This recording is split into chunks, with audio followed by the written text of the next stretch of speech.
bahay pala anak ko sir. Oh, kambal, Yana, ano nangyayari dito? Ang dalawa mong kapatid, kanina pa nagsasagot, di pa rin tapos hanggang ngayon. Dami mong gagawin dito sa bahay, oh. Teka nga, ano ito sinasagutan nyo? Akin na nga, tutulungan ko na kayo, matapos na kayo dyan.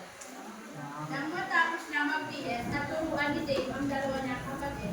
Hinangin ng dalawa niyang kapatid kung ano ang ginagawa sa kanila ng girlfriend ng kanyang kuya Dave.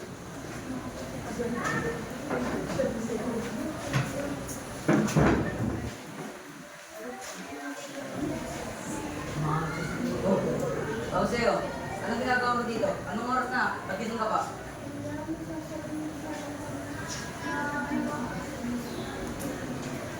Ano?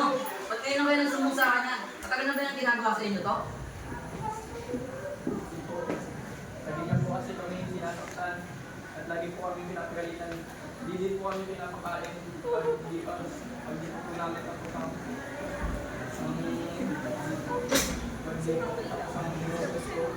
Ano?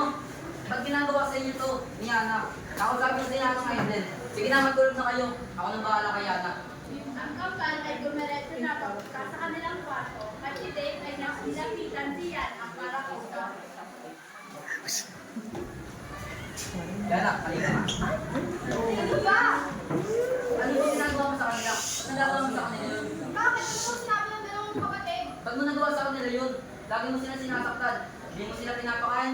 Tatrabaho ng mga guys para sa magandang kinabukasan natin at sa dalawang kapatid. Ba't mo nagawa sa kanila yun? Lagi na lang yung dalawang kapatid inuuna mo. Paano naman ako? Mas importante sila sa akin.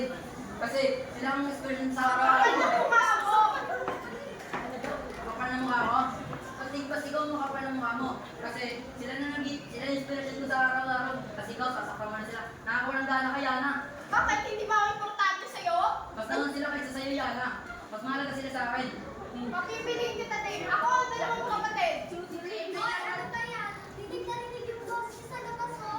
Huwag na kayo makialam dito. Usapan namin to. Hindi kayo dapat makasabay dito. Ayusin mo yan, ha? Bakit ba?